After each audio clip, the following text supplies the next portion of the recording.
आज के ज़माने में जब भाई भाई के खून का प्यासा हो रखा है, वो एक ज़माना था जब टीचर बच्चों के खून का प्यासा होता था। नमस्कार दोस्तों, मैं अंकित श्रीवास्तव स्वागत करता हूं आपके अपने यूट्यूब चैनल रंगबाज एंकी में। दोस्तों, ये टीचर की बुराई नहीं है, बल्कि ये उस दौर के, उस ज़माने की एक सामाजिक बिहेवियरल स्थिति थी जिससे कोई भी टीचर अछूता नहीं था। और जो टीचर हिंसक नहीं होते थे, जो टीचर ज़्यादा मरकहे आई मीन टू से कि ज़्यादा स्ट्रिक्ट नहीं होते थे, वो बहुत भोले कहलाए जाते थे। तो कहीं न कहीं ये जो दौर है, ये जो पिछले 10-15 सालों में हमारी टेक्नोलॉजी बहुत आगे बढ़ी है, उसने ये भी एक चीज़ बहुत ज़्यादा चेंज कर ली है, और वो ये है कि टीचर पहले के प्रति अब बहुत कम हिंसक हो गए, बहुत इवन यू कैन से कि चॉकलेटी हो गए। पहले के टाइम पे बहुत रफ़ हुआ करते थे, हम लोग के बचपन के टाइम की बात बता रहा हूँ मैं दोस्तों। तो कुछ आप बीतियाँ मैं आप लोगों से शेयर करूँगा आज। तो सबसे पहले तो दोस्तों मैं आपको बताऊँ कि पनिशमेंट कई तरह की होती।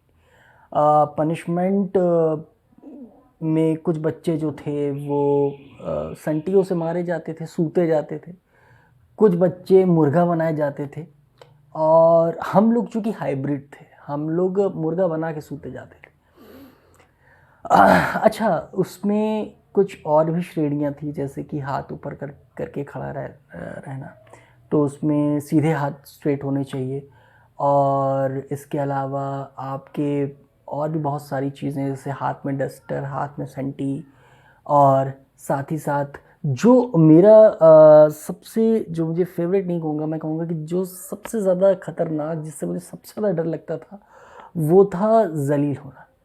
जी हाँ दोस्तों, ज़लील होने का मतलब ये है कि जब आपका क्रश आपकी क्लास में मौजूद हो और आप उसको इम्प्रेस करने के सारे पत्ते खोल दो, लेकिन उसके बाद जब टीचर आपको गधा, लीचड़ कह के बुलाए, तो आप समझ लीजिए कि वो आपके लिए किसी काले पानी की सज़ा से कम नहीं है।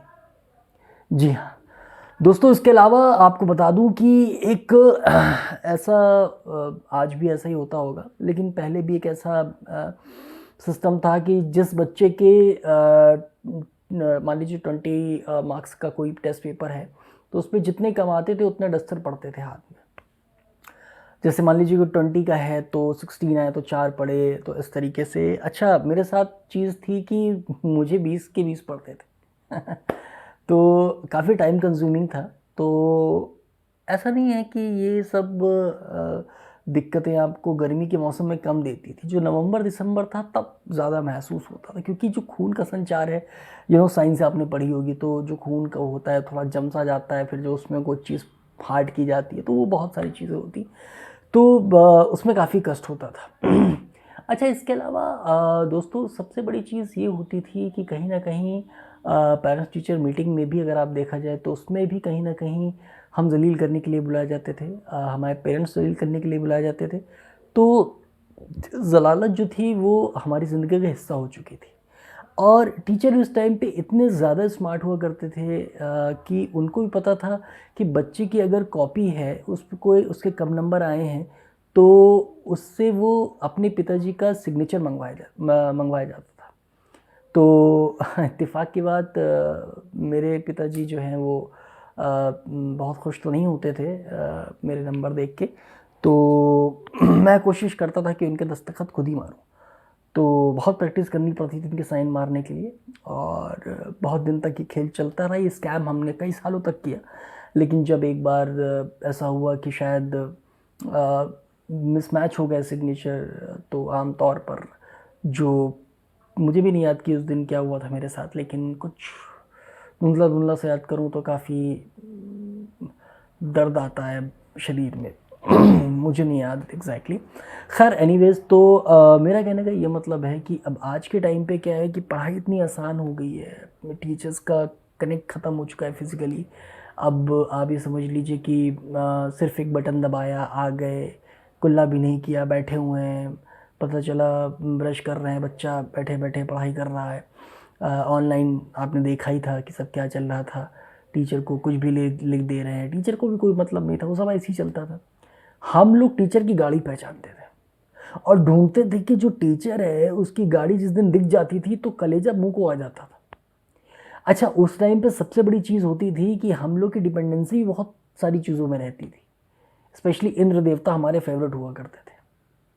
रीज़न क्या था कि जिस दिन बारिश होने के चांसेस होते थे हम बादलों को ताड़ा करते थे कि भाई बारिश हो जाए तो रेनी डे हो जाए, टीचर नहीं आएगा और स्टूडेंट्स नहीं आएंगे, रेनी डे हो जाएगा, ख़त्म हो जाएगा। लेकिन बारिश हो जाती थी, लेकिन लंच के बाद तो तब तक सारा कार्यक्रम हो ही जाता था ऑलमोस्ट। तो एक तरीके से देखा जाए जो वो खौफज़दा माहौल, वो जिस तरीके का हिंसक रवैया टीचरों का उस टाइम पे था, मैं ऐसा नहीं कहूँगा कि मेरे कर्म बहुत अच्छे थे, मेरे कर्म भी बिल्कुल बराबर से उतने ही थे। लेकिन थोड़ा सा जो मैं कहूँगा कि सीबीएसई की गाइडलाइंस अब बहुत चेंज हो गई हैं।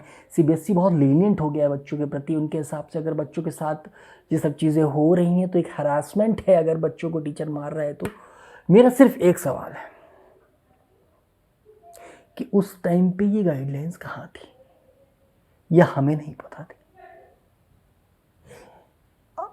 आप लोगों को ये मैं बता दूं कि हम लोगों को तो इतनी आज़ादी नहीं थी कि घर पे बताएं, क्योंकि घर पे बताए तो वहाँ से भी लात खा के आते थे, तो हम लोग के पास कोई ऑप्शन नहीं था। लेकिन मैं आज कुल मिलाकर आज की युवा पीढ़ी को यही कहना चाहता हूँ कि आप लोग बहुत खुश हैं कि कम से कम आप लोगों को स्कूल में जो एक तरीके का माहौल दिया जा रहा है वो बहुत अच्छा दिया जा रहा है। आप लोग अब उस तरीके की पीड़ा से बचे हुए हैं। जो घुटनों का दर्द, जो आपके पंजों में दर्द मुर्गा बनने के बाद होता था, आई डोंट नो कि आप लोग कितना महसूस करते हैं कितना नहीं। अगर करते हैं तो प्लीज़ कमेंट बॉक्स पे लिख के बताइए। और इसके अलावा ये भी लिख के बताइए अगर आपने उस टाइम पे जो पनिशमेंट, किस तरीके की यूनिक पनिशमेंट आप लोगों को मिली है, वो भी प्लीज़ अपने कमेंट बॉक्स पे लिख के बताइए। और मैं इस चैनल पे नया हूँ, आप भी इस चैनल पे नए हैं तो प्लीज़ सब्सक्राइब करिए, बेल आइकन दबाइए और हमारे आने वाले सारे आगे वीडियोस के बारे में देखिए। और ये बिल्कुल भी स्क्रिप्टेड वीडियो नहीं है, ये बिल्कुल सच्चाई है, ये एक दर्द है जो मैं बयान कर रहा हूँ। आगे बहुत सारे ऐसे दर्द हैं, बहुत सारे ऐसी सच्चाइयाँ हैं जिनको हम लोग करते रहेंगे। तो फ़िलहाल आज के लिए, इस वीडियो के लिए मैं यहीं पे समाप्ति की घोषणा करता हूँ। फिर मिलेंगे अगले वीडियो में, तब तक के लिए जय श्री राम।